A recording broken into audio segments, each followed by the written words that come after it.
as suas manifestações, as suas declarações, a sua incitação à violência, ela não se dirigiu somente a diversos ministros da corte, chamados pelos mais absurdos nomes, ofendidos pelas mais abjetas declarações, que não vou repetir aqui, consta no voto, mas muito mais do que isso.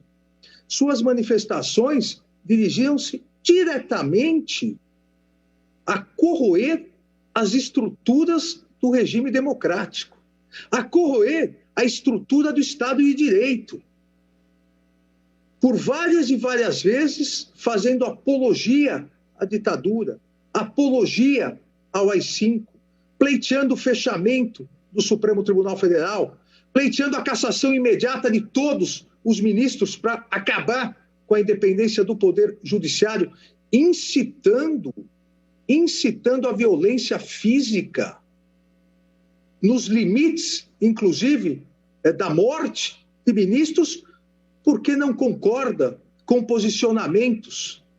Ou seja, e aqui me parece relevantíssimo reafirmar, muito mais do que os crimes contra a honra praticados contra ministros do Supremo Tribunal Federal e contra a própria instituição, e por si só isso já é gravíssimo, muito mais do que ameaça contra a integridade física e a própria vida de ministros do Supremo Tribunal Federal, muito mais do que ofensas pesadas, aqui as manifestações tinham o mesmo intuito que tiveram as outras manifestações, que tiveram a participação em outros eventos, como disse, investigados em outro inquérito, de corroer o sistema democrático brasileiro, de corroer as instituições, de abalar o regime jurídico do Estado democrático de direito brasileiro,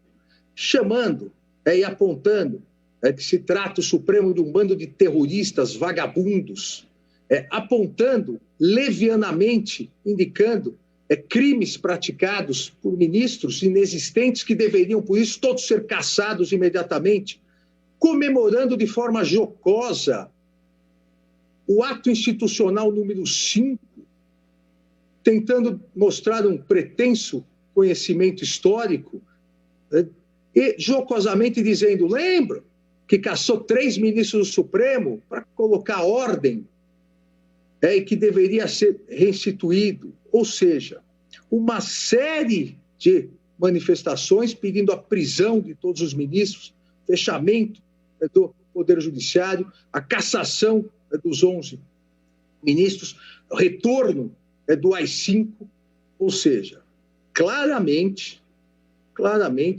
manifestações atentatórias ao regime democrático, ao Estado de Direito, e cito uma, somente, entre aspas, disse o investigado Daniel Silveira, lá em 64, na verdade, em 35, quando eles perceberam a manobra comunista de vagabundos da sua estirpe, 64 foi dado, então, contragolpe militar. É que teve lá os 17 atos institucionais, o AI-5, que é o mais duro de todos, como vocês insistem em dizer, aquele que cassou 3 ministros da Suprema Corte. Você lembra, se referindo a um dos ministros do Supremo Tribunal Federal, cassou senadores, deputados federais, estaduais, foi uma depuração. Um recadinho muito claro. Se fizerem, a gente volta.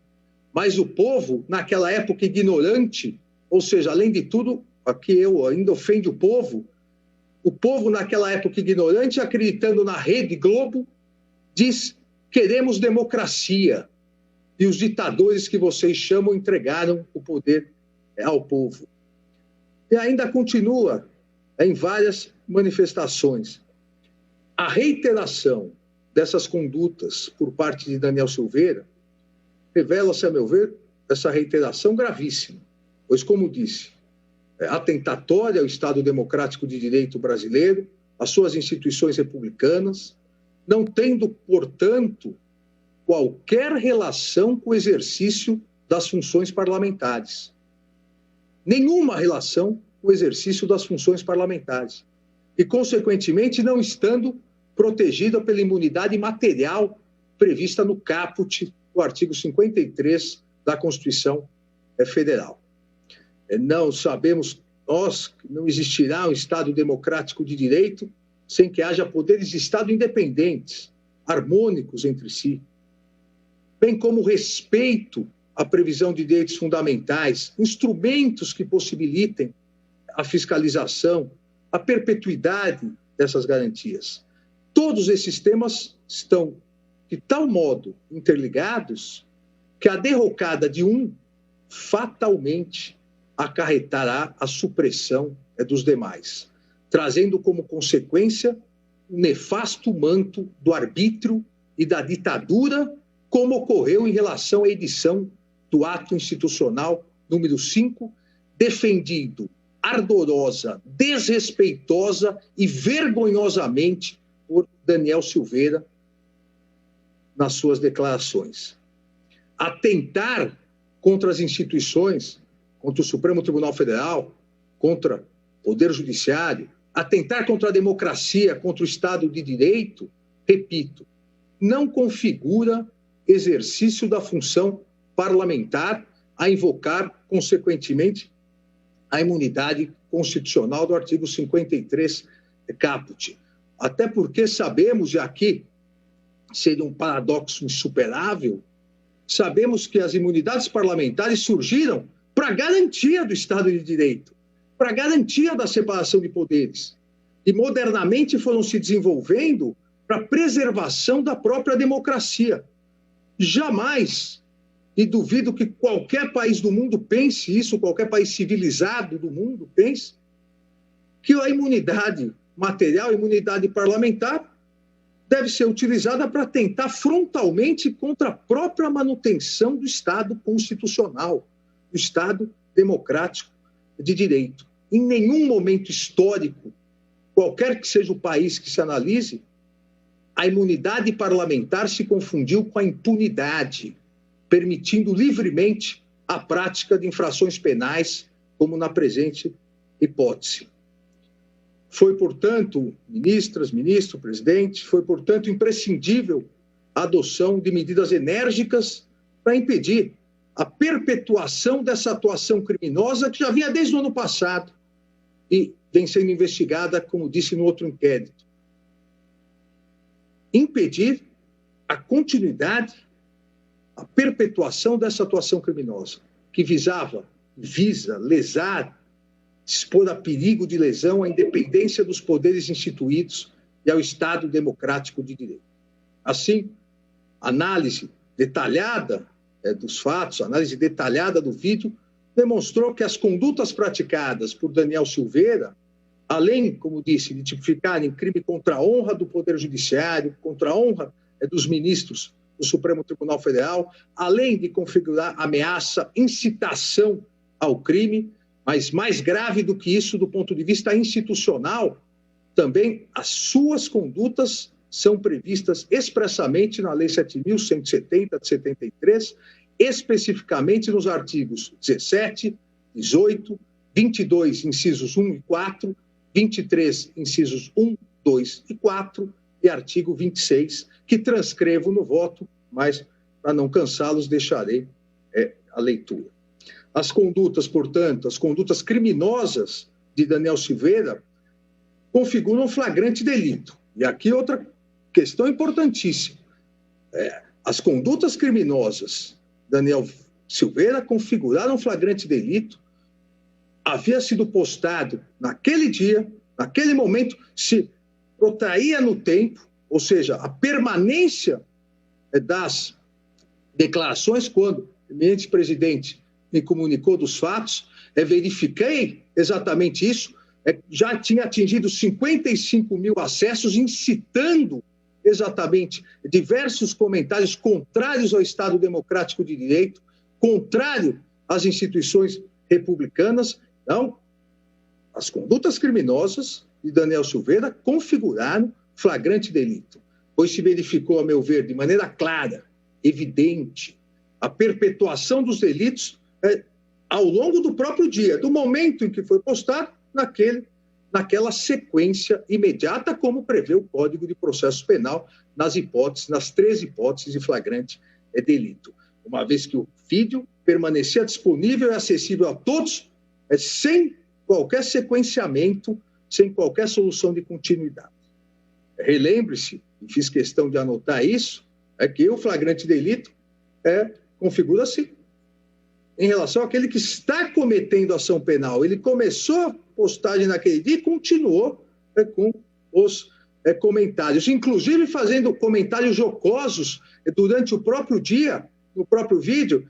Vão me prender, cadê a justiça? Ou seja, ainda jocosamente reiterando as suas manifestações. Então, na presente hipótese, verifica-se, a meu ver, sem qualquer sombra de dúvida, que Daniel Silveira, ao postar, comentar e continuar a permitir a divulgação do vídeo, permanecendo disponível na sequência do próprio dia nas redes sociais, encontrava-se em infração permanente e, consequentemente, em flagrante delito, o que permitiu a consumação de sua prisão em flagrante.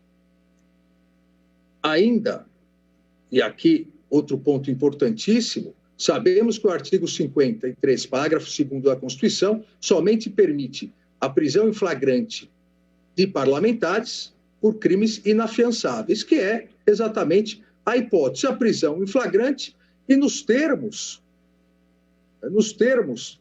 do artigo 324, inciso 4 do Código de Processo Penal, que expressamente prevê: não será autorizada a fiança quando presentes os motivos que autorizam a decretação da prisão preventiva, nos expressos termos do artigo 324, inciso 4, uma vez verificado que os requisitos possíveis para a prisão preventiva estariam presentes, é impossível a fiança, tornando o crime inafiançável, como na presente hipótese. Nós temos já precedentes da Casa, 2 precedentes, um de relatoria do ministro Teori, um de relatoria da eminente ministra Carmen Lúcia. A doutrina, em diversas situações, e cito aqui no voto, diversos doutrinadores, que colocam exatamente aqui, a questão importante, colocam exatamente que não haveria razoabilidade, não haveria lógica em que presentes requisitos exigidos para a prisão preventiva, fosse possível a concessão de liberdade provisória mediante fiança. Consequentemente, a presença desses requisitos afasta a afiançabilidade do delito, como no caso em questão. E por que presentes os requisitos?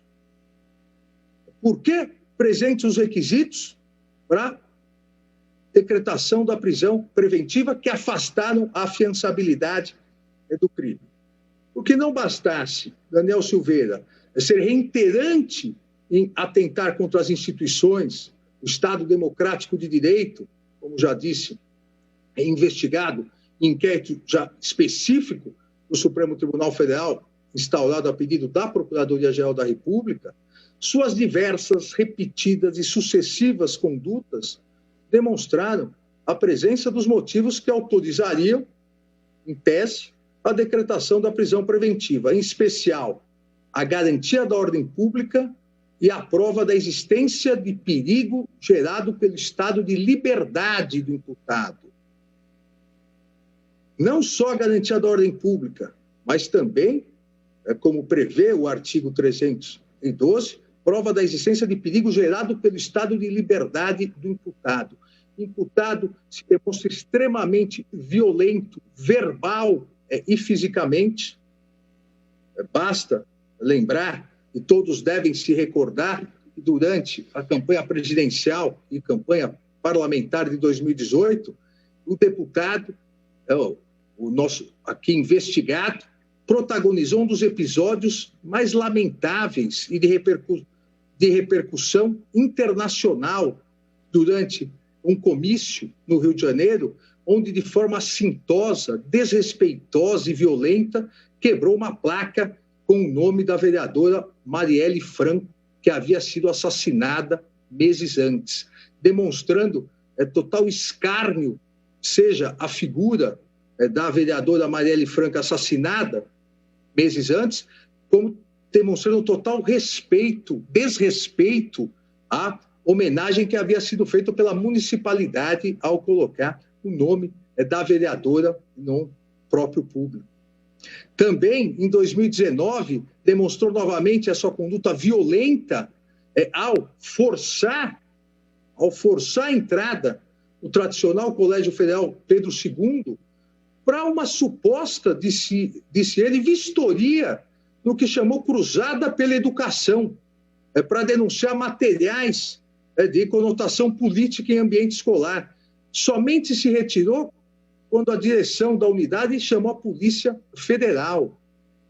Recentemente, todos se recordam, 2 semanas também, demonstrando a sua atitude contrária à ordem jurídica, foi necessário que o avião retornasse ao hangar e ao Finger, porque se recusou, na pandemia, se recusou a usar máscara. E foi necessário que a Polícia Federal retirasse o investigado do avião, à força, para que o avião pudesse novamente decolar. Mas muito mais do que isso, a necessidade da garantia da ordem pública para que pare de não só ameaçar, não só incentivar atitudes criminosas, não só organizar e tentar corroer os pilares do Estado Democrático de Direito, isso ficou demonstrado na própria prisão.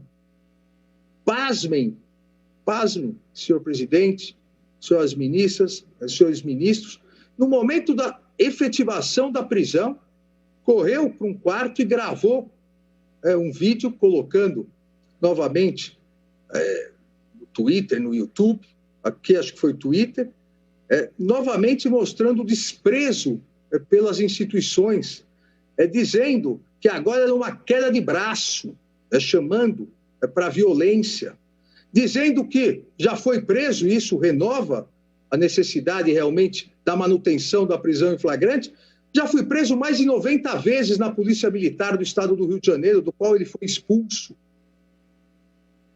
dizendo que não se importava mais, porque agora estava disposto a matar, a morrer e a ser preso, ao se referir aos ministros do Supremo Tribunal Federal. Disse que faria da sua vida, abre aspas, vou dedicar cada minuto do meu mandato a mostrar quem é Alexandre de Moraes, a mostrar quem é Fachin, quem é Marco Aurélio Melo, quem é Gilmar Mendes, quem é Toffoli, quem é Lewandowski. Eu vou colocar um por um de vocês em seus devidos lugares. As pessoas que estão aqui me assistindo agora vão me assistir, eu não me importo nem um pouco. Pelo meu país eu estou disposto a matar, a morrer. Isso, repito, no momento em que a Polícia Federal estava concretizando a prisão em flagrante.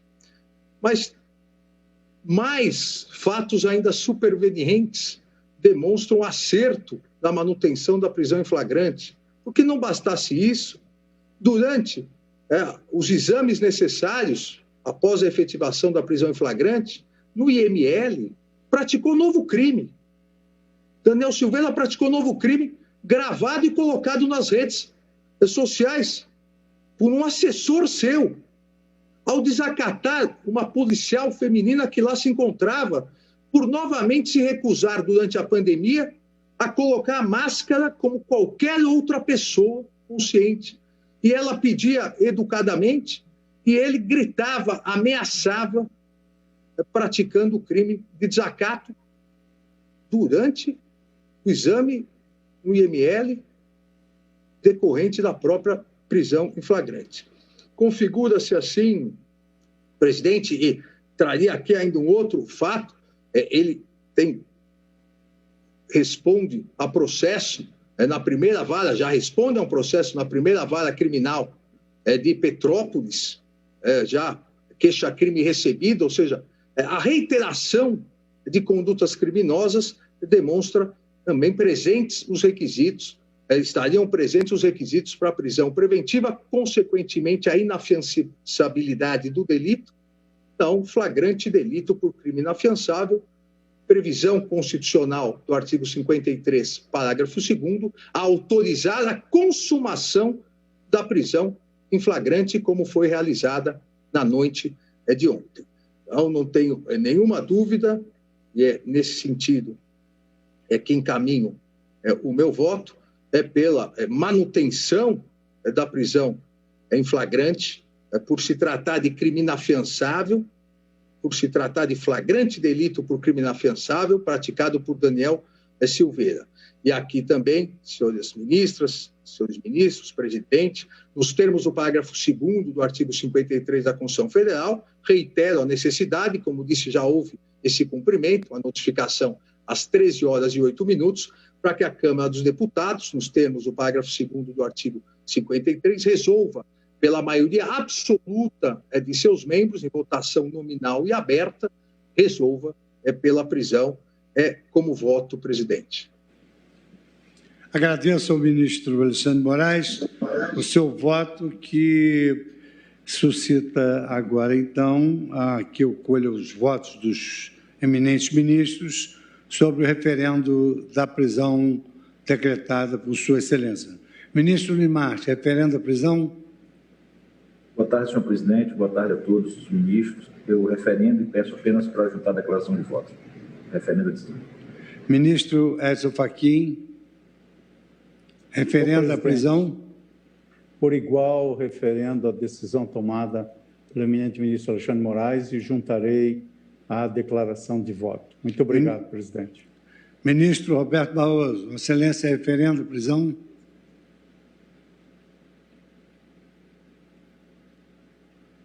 Boa tarde, presidente. Boa tarde, senhoras ministras, senhores ministros, senhor Procurador-Geral da República. Também eu, referendo a prisão decretada pelo ministro Alexandre de Moraes, apenas registrando que considero que a flagrância se caracteriza pelo fato de a prisão ter sido decretada no mesmo dia, pouco tempo após o cometimento do crime que foi reiterado ao longo do dia, inclusive no momento da prisão. Acompanho o relator. Ministra Rosa Weber, referendo à prisão. Som, ministra. Ministra, som. Ministra. Uma boa tarde, presidente. Boa tarde a todos os colegas, senhor Procurador-Geral da República. Eu também, referendo a decisão, acompanho na íntegra o eminente relator e juntarei declaração de voto. Muito obrigado, ministra Rosa Weber. Ministro Dias Toffoli, Vossa Excelência, como se manifesta? Boa tarde, senhor presidente, senhoras ministras, senhores ministros, senhor Procurador-Geral da República, senhoras e senhores, advogados, todos que nos acompanham. Eu acompanho o relator, referendo à prisão, senhor presidente. Muito obrigado, ministro Dias Toffoli. Ministra Carmen Lúcia, como se manifesta Vossa Excelência? Presidente, boa tarde, Vossa Excelência, senhora vice-presidente Rosa Weber, senhores ministros, senhor Procurador-Geral, senhores advogados. Também eu, senhor presidente, referendo à prisão, acompanho na íntegra o relator e farei juntada de voto. Ministro Ricardo Lewandowski, como se manifesta Vossa Excelência? Senhor presidente, cumprimento Vossa Excelência e, em nome da presidência do Supremo, cumprimento todos os presentes. Eu entendo que, estando presentes os requisitos constitucionais e legais, acompanho integralmente o voto do eminente relator, ministro Alexandre de Moraes. Muito obrigado, ministro Lewandowski. Ministro Gilmar Mendes, como se manifesta Vossa Excelência?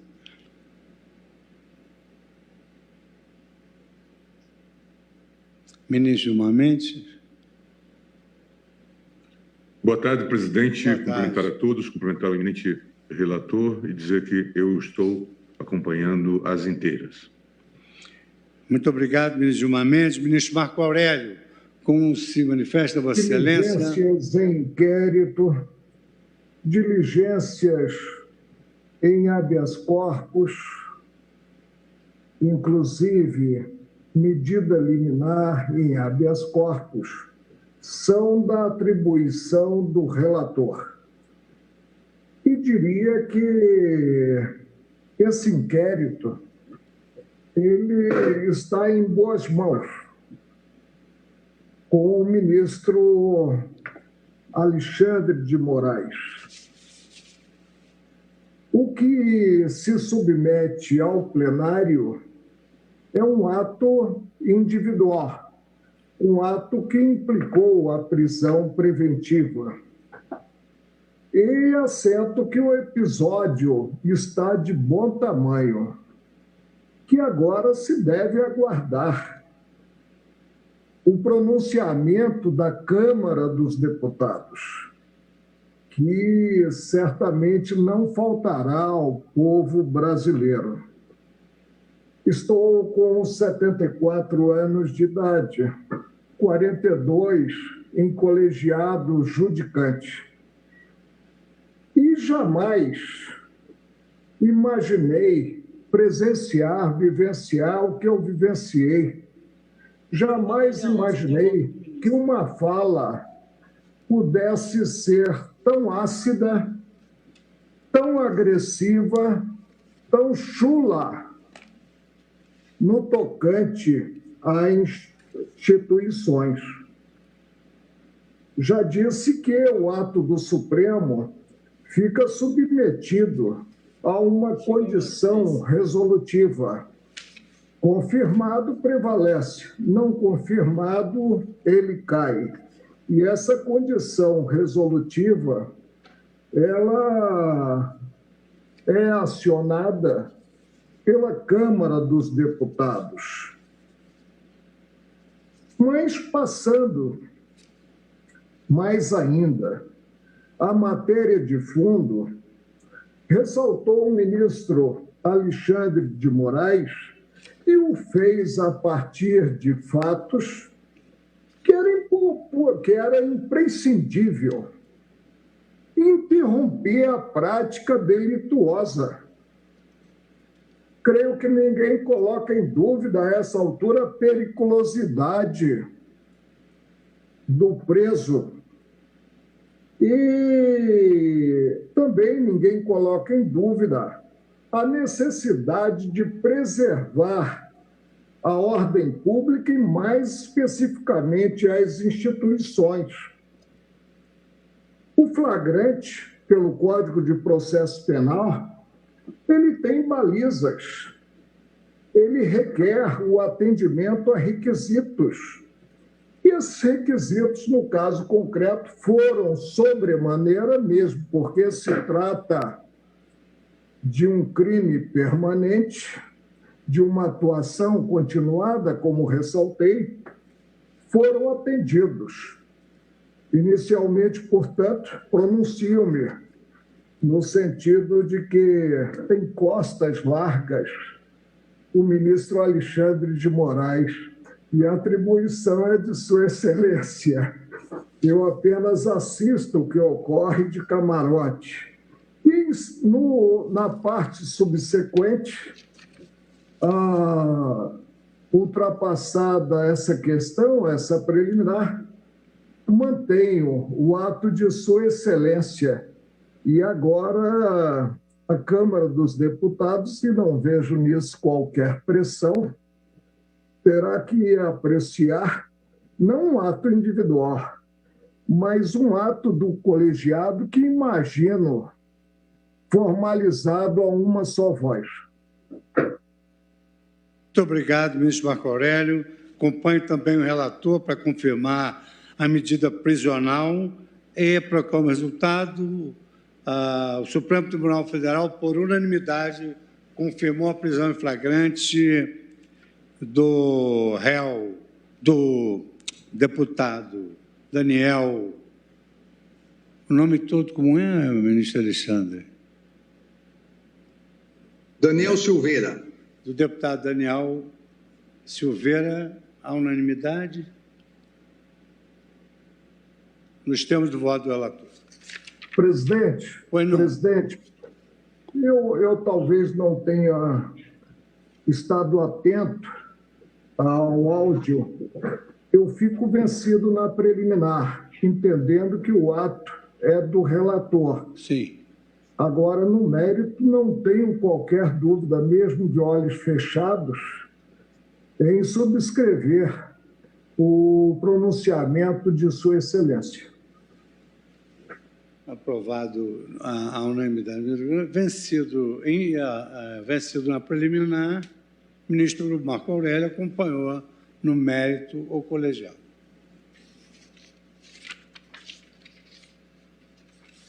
Então, vamos dar continuidade à sessão. Chama julgamento a ação direta da inconstitucionalidade 6482, procedente do Distrito Federal. O relator é o ministro Gilmar Mendes, requerente, Procurador-Geral da República, interessado Congresso Nacional e diversos amigos cúria também, porque aqui vai se discutir exatamente o direito que tem uma concessionária de passar a linha telefônica pelo terreno de outras concessionárias, enfim, como virá no relatório do ministro Gilmar Mendes. Os advogados já estão na nossa sala, de sorte que eu passo a palavra à Sua Excelência, o ministro Gilmar Mendes, para o relatório. Senhor presidente, trata-se de ação direta de inconstitucionalidade com pedido de medida cautelar proposta pelo Procurador-Geral em face do artigo 12, caput, da Lei 13.116, de 20 de abril de 2015, que estabelece normas gerais para a implantação e compartilhamento da infraestrutura de telecomunicações. Eis o teor do dispositivo impugnado. Artigo 12. Não será exigida contraprestação em razão do direito de passagem em vias públicas, em faixas de domínio e em outros bens públicos de uso comum do povo, ainda que esses bens ou instalações sejam explorados por meio de concessão ou outra forma de delegação, excetuadas aquelas cujos contratos decorram de licitações anteriores à data de promulgação desta lei. Alega que a norma questionada viola o disposto nos artigos 2º, combinado com 60, parágrafo 4º, divisão funcional de poderes e forma federativa do Estado,